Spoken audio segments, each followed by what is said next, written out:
Ever wondered if you're doing things that quietly push people away, but no one dares to tell you? As we grow older, we begin to settle into certain habits. Some are comforting, even wise, but others can turn into blind spots. You might think you're simply being yourself, but the truth is, the people around you notice. And while they may not say anything, those habits can quietly impact how you're perceived by family, friends, and even strangers. In this video, we're going to uncover 12 ugly things you might be doing in old age that everyone notices, but no one tells you. And I don't mean ugly in the physical sense. I'm talking about the kinds of behaviors that slowly wear down your dignity, isolate you from others, and chip away at the grace and respect you've earned over a lifetime. Each of these signs will challenge you to reflect, not to judge yourself harshly, but to gently hold a mirror up and say, is this still serving me, or is it pushing people away? And here's the good news, most of these habits are completely fixable. The first step is simply becoming aware. By the end of this video, you'll not only know what to look out for, but also how to carry yourself with more confidence, clarity, and grace in your later years. So stay with me until the end, because you may realize that a few small changes could make a big difference in how others experience you, and more importantly, how you experience yourself. Let's begin. Number 1, neglecting personal hygiene. One of the first things people silently pick up on, but rarely mention, is when someone stops taking care of their hygiene. And I'm not talking about major neglect either. It's the little things. Wearing clothes that look like they've been worn 3 days in a row, hair that hasn't been brushed, fingernails that go just a little too long, a faint odor that lingers a bit too long after you leave the room. These may seem small, but they speak volumes. See, hygiene isn't just about cleanliness. It's about how we carry ourselves. In our younger years, we usually maintain these habits without even thinking. But as we get older, energy wanes, routines change, and some people start to feel like, what's the point? And that shift is subtle, but the people around you notice. They may not tell you outright because they don't want to embarrass you. Especially younger family members, they don't know how to bring it up without hurting your feelings. So instead, they simply adjust. They sit a little farther away. They shorten the visit. They stop initiating hugs. But what they're really reacting to isn't you. It's the message your self-care is sending. It tells them you've given up a little, that maybe you don't value yourself as much as you once did. And here's the part no one says out loud. When you stop taking care of yourself, people unconsciously stop treating you with the same level of warmth and respect. Now, this doesn't mean you have to dress like a fashion model or wear cologne every day, but a fresh shirt, clean hair, and trimmed nails go a long way. They tell the world, I'm still here, I still care, I still respect myself and you. The truth is, people respond to your energy before they respond to your words. And hygiene is one of the clearest reflections of that energy. When you take care of yourself, it quietly invites others to treat you with kindness, closeness, and dignity. And that's a message worth sending. Number 2, speaking without a filter. As we age, something curious tends to happen. The inner voice that once said, maybe don't say that out loud, gets a little quieter and sometimes disappears altogether. You start speaking your mind more freely, maybe even proudly thinking, I've earned the right to say whatever I want. And while that may feel liberating, the people around you often feel something very different, discomfort. You see, there's a fine line between honesty and bluntness. And over time, if you find yourself saying things that make people pause, shift in their chairs, or avoid eye contact, it might be a sign that what's coming out isn't just truth, it's harshness. Maybe you've caught yourself making remarks about someone's weight, appearance, relationship, or even how they're raising their kids. Maybe you've brushed it off with a chuckle and said, I'm just being honest. Or back in my day, we weren't so sensitive. But here's the reality, honesty without compassion just sounds like criticism. And the people on the receiving end? They rarely tell you. They just start pulling back. You'll notice they stop inviting you to certain gatherings, or they don't stay on the phone as long. They love you, but they're trying to protect themselves from the sting of those small, careless remarks. Now, this doesn't mean you need to censor every word or walk on eggshells. But it does mean pausing before you speak and asking, is this helpful? Is this kind? Because sometimes what feels like speaking your truth is actually just releasing frustration, and it lands harder than you realize. A good rule of thumb, if you wouldn't want someone saying it to your grandchild, maybe don't say it to someone else's. The beauty of growing older is the wisdom you carry. And when that wisdom is wrapped in kindness, people lean in. They listen. They respect you deeply. But when it comes coated in sarcasm or judgment, they start tuning out even if your intentions are good. Your words still have power, maybe now more than ever. Use them to build connection, not create distance. If you're still watching this video and finding these insights valuable, please comment number 2 below to let me know you're here. And if you haven't subscribed yet, I recommend you subscribe and turn on the bell so you don't miss any videos.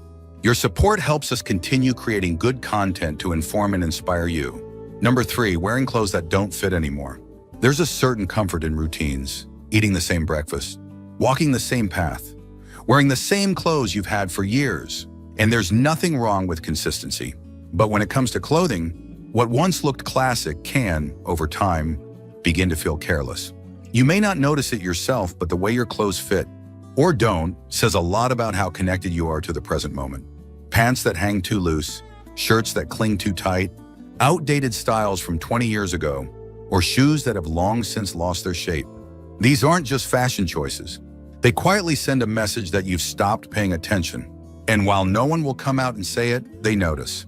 It's not about following trends or trying to dress like someone half your age. It's about showing the world that you still see yourself as someone worth looking after. When people see an older adult in clothing that fits well, looks cared for, and reflects a sense of self-respect, they feel something instantly admiration. It tells them this person still shows up in the world, not out of vanity but dignity. Think about it. Would you wear the same suit to a job interview that you wore 25 years ago? Probably not. The same principle applies to everyday life. Our bodies change, our coloring shifts, and our energy evolves. Dressing in a way that reflects your current self, not your past, shows emotional presence and self-awareness. Now, I've heard some folks say, "Whenever you, what do I care what people think? I'm comfortable." And that's fair. But being comfortable and being dismissive aren't the same. You can be comfortable and put together. You can be relaxed and respectful of your appearance. Even something as simple as upgrading to a well-fitting pair of jeans or choosing a shirt that brings out your natural tones can change the way people respond to you. Not because of the fabric, but because of what it represents, that you're still engaged, still aware, still proud of who you are today. People won't compliment you directly. They may not even mention it at all, but they notice. They smile a little more. They treat you with a touch more reverence. Because like it or not, the way we dress is the first thing the world sees. And even in old age, that first impression still matters. Number 4, interrupting or dominating conversations. We all want to be heard, especially in our later years, when we've lived through enough experiences to know a thing or two.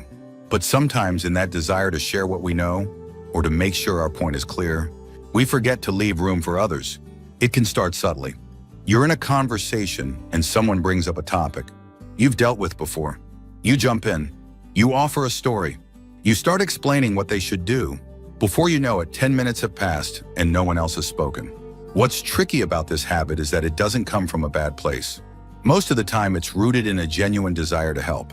But here's the problem: when we take up too much conversational space, we unintentionally silence the very people we care about. And they won't tell you that you're doing it. Instead, they'll start drifting away. They'll stop calling as often. They'll keep conversations shorter. You'll feel the distance, but you won't always know where it came from. People want to feel seen and heard, not lectured. And when every conversation starts to feel like a one-way street, it quietly wears down the relationship, especially with younger adults or grandchildren who already may feel a little unsure of how to connect with someone from another generation. It's not about saying less, it's about listening more. Letting there be pauses, asking more questions than you answer, and resisting the urge to jump in with advice unless it's asked for. One of the most powerful things an older person can do in a conversation is to hold back, just enough to let others fully express themselves. Not because you don't have something wise to say, but because they need to know that what they say matters too. And here's the irony: the less you dominate the conversation, the more people seek your input. The more you listen, the more they trust you. You become someone they want to talk to, not someone they feel they have to brace for. So next time you're in a group or even just chatting one-on-one, pay attention. Are you truly listening, or are you just waiting for your turn to speak? That small shift in awareness can change everything.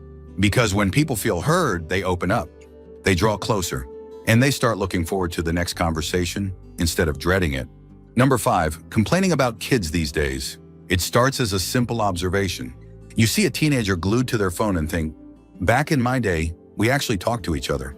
You hear someone in their 30s making a decision you disagree with and think, they have no idea how the real world works. And before you know it, these thoughts start slipping out in conversations with friends, with family, even with strangers. You may not realize it, but when you constantly criticize younger generations, it sends a powerful and often damaging message. It tells the people around you, especially your children and grandchildren, that you're not interested in understanding them, that you're stuck in a time that no longer exists. Now, here's the uncomfortable truth. Every generation thinks the one coming up behind them is missing something. That's nothing new. But when that criticism becomes your default, it doesn't make people see you as wise, it makes them see you as bitter. You might mean it as a joke. You might think you're just pointing out the obvious. But to the people hearing it, especially those under 50, it often feels like rejection. Like you're dismissing their entire world, their values, their way of life. And the result? They stop opening up. They keep things light. They avoid deeper conversations because they're bracing for judgment. Even when they love you, they start keeping a part of themselves at a distance. Now, that doesn't mean you have to agree with everything younger folks do. It doesn't mean you have to embrace every new trend or idea. But what it does mean is choosing curiosity over criticism, asking instead of assuming. When you shift from saying these kids today have it easy to asking, what's it like? Trying to find your way in this world now? You open the door to connection. You create space for dialogue, not division. Remember, your value doesn't come from comparing the past to the present. It comes from bridging them, from being the steady hand that reaches across generations, not the voice that shouts from behind. And believe it or not, when younger people feel respected by you, they listen more. They ask questions. They come to you, not because they have to, but because they want to. You become not just the elder in the room, but the one they admire, trust, and turn to. Not for lectures, but for wisdom that listens first, then speaks. That's real influence. And it starts with letting go of the need to be right about how it used to be and leaning into who you can still be right now. If you're still watching this video and finding these insights valuable, please comment number 5 below to let me know you're here. And if you haven't subscribed yet, I recommend you subscribe and turn on the bell so you don't miss any videos. Your support helps us continue creating good content to inform and inspire you. Now let's move forward. Number 6, ignoring modern etiquette. There's a kind of social awareness that often goes unnoticed until it's not there.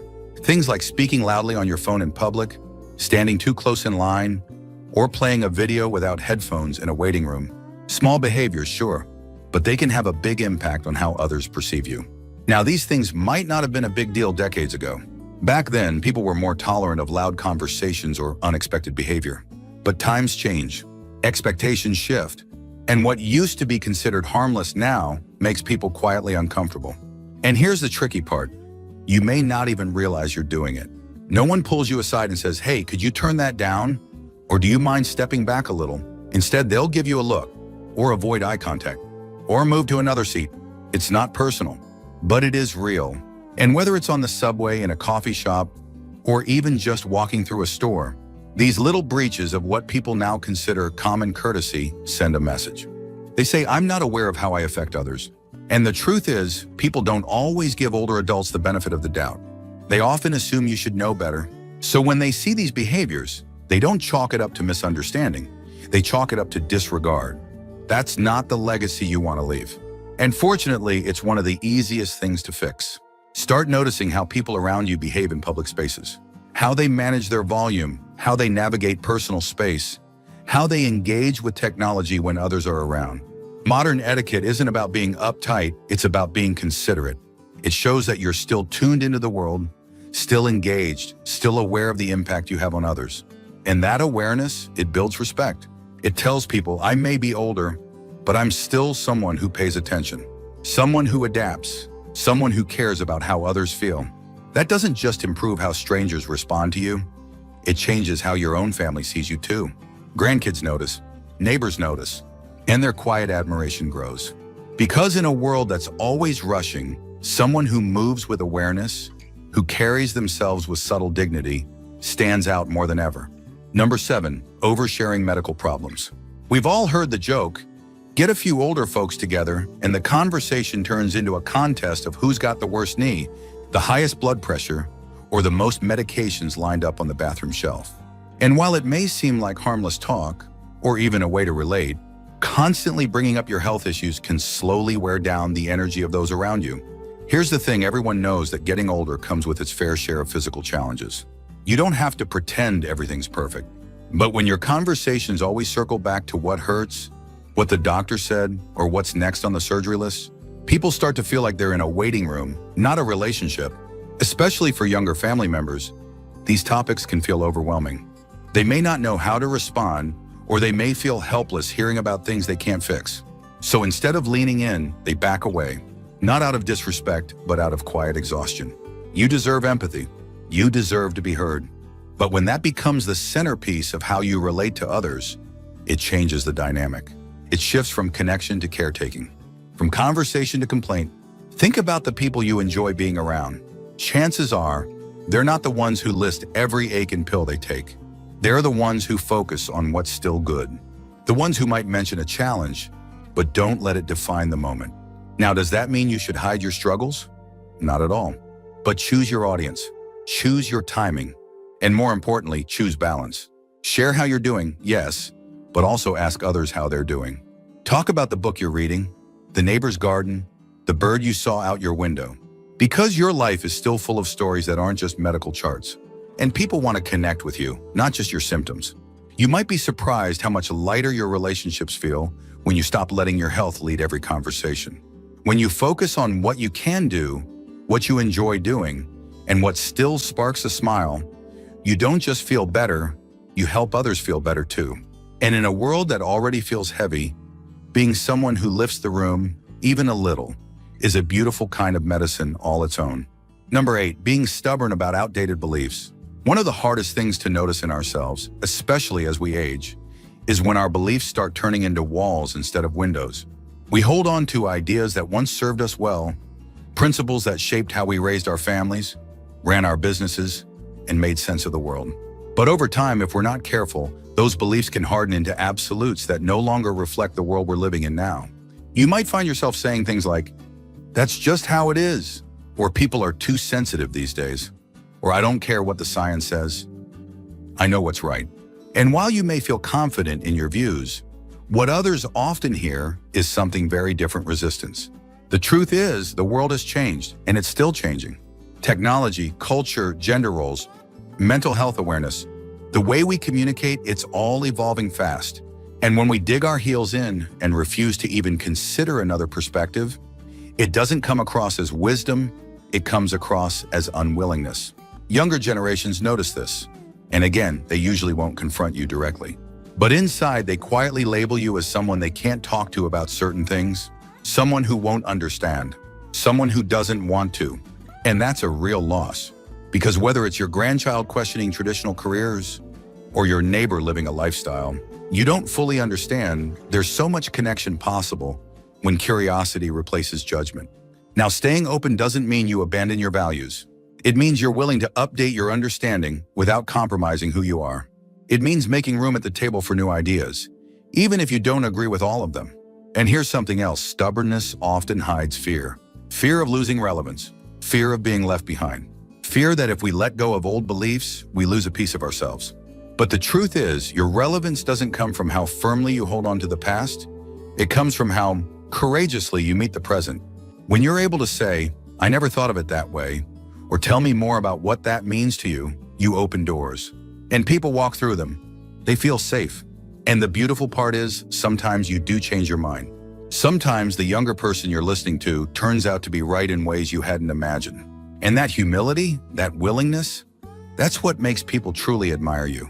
Not because you had all the answers, but because you stayed a student of life, even in old age. That's rare, and it's powerful. If you're still watching this video and finding these insights valuable, please comment number 8 below to let me know you're here. And if you haven't subscribed yet, I recommend you subscribe and turn on the bell so you don't miss any videos. Your support helps us continue creating good content to inform and inspire you. Now let's move forward. Number 9, walking or moving without awareness of space. As we age, our pace changes. We slow down a little. We might feel less steady or more cautious with our steps, and that's completely natural. But what often happens without us realizing it is that we become less aware of how our movements affect the people around us. You've probably seen it, someone standing in the middle of a grocery aisle, cart sideways, completely blocking the way while scanning a label.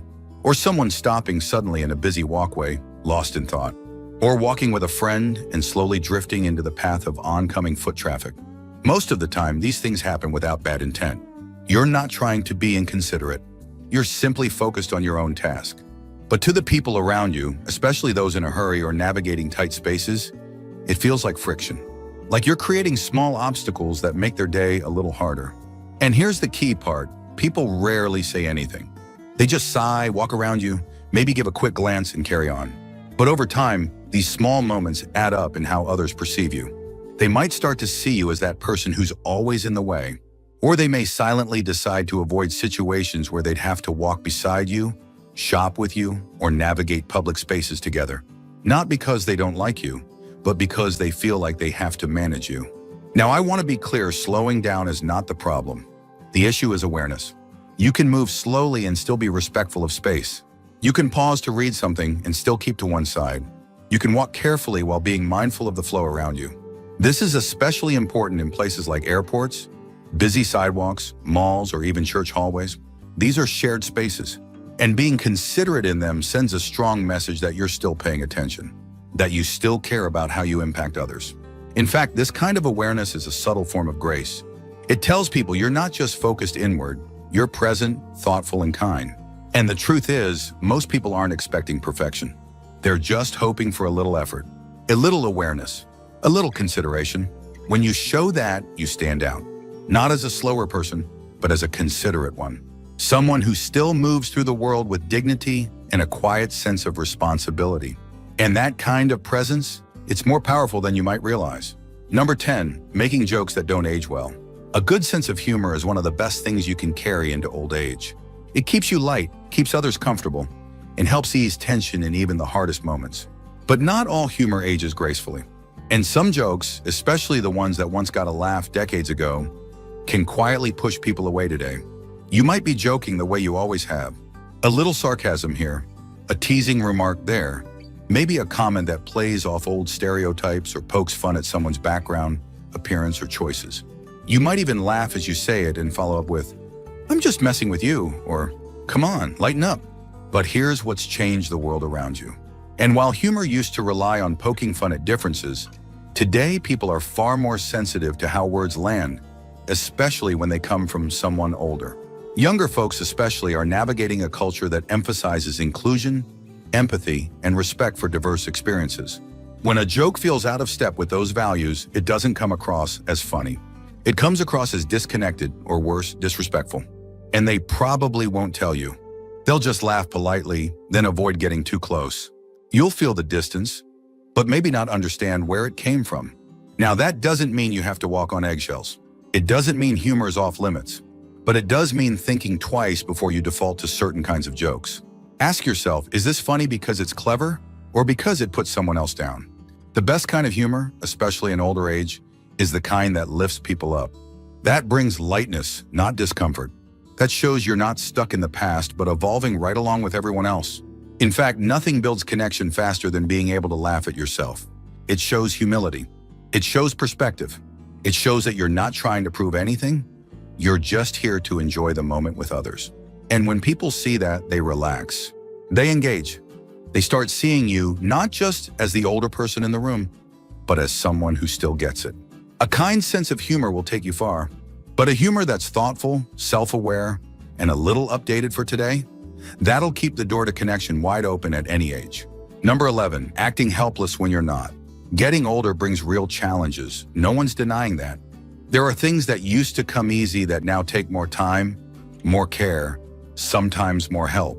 But there's a difference between needing help and defaulting to it when you don't have to. And over time, that difference becomes something people notice more than they'll ever admit.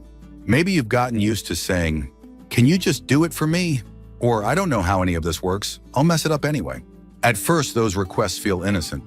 But when they become habits, especially for things you're still capable of doing, they can quietly start to wear on the people around you. Family members might start feeling like caretakers, even when you're perfectly able.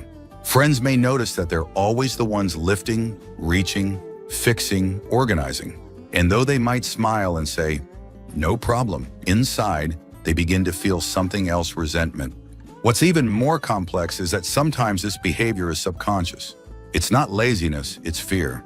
Fear of doing it wrong. Fear of looking silly. Fear of not keeping up. So you let someone else step in. And with each little surrender, your independence slips just a bit more. But here's the truth, people admire effort more than perfection. They'd rather see you try and struggle a little than give up altogether.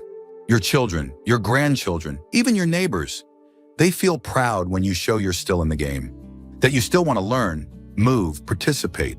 And when you ask for help only when you truly need it, they trust you more. They don't feel like they're being manipulated or taken for granted. They feel honored to step in because they know it comes from a place of honesty, not habit. Maintaining your sense of agency isn't about pretending you're 30 again.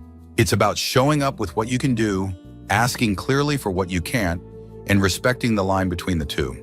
You'd be amazed how empowered you feel when you start reclaiming the little things, carrying your own bag, figuring out the new remote, following a recipe without asking someone to hover. These small wins build confidence. They remind you and everyone around you that age may change what you're capable of, but it doesn't take away your strength, your will, or your dignity. Because the people who truly age well aren't the ones who never ask for help. They're the ones who know when to ask and when to stand tall and say, "I've got this." Number 12, pretending you're always right. We all like to feel we've earned our place at the table, especially after decades of life experience, hard choices, and lessons learned the long way. So it's understandable that, at a certain point, many older adults feel like they've got the answers, that they've seen enough to know how things work. And in many cases, they do. But here's where it gets tricky when the need to be right overshadows the need to connect. People stop listening. It might show up in small ways. Correcting someone's story at dinner. Insisting your way of doing something is the only way that makes sense. Rolling your eyes at new ideas or brushing off someone else's opinion with, "Trust me, I know better." At first, others may shrug it off. They might even laugh. But over time, being around someone who always has to be right becomes exhausting. People start avoiding meaningful conversations. They withhold their thoughts. They stop challenging you, not because you convince them, but because it's just easier to stay quiet. The irony is, many older folks don't do this to be arrogant. They do it to feel safe, to feel like they still have authority in a world that's changing quickly around them. But when being right becomes more important than being kind or curious, it backfires.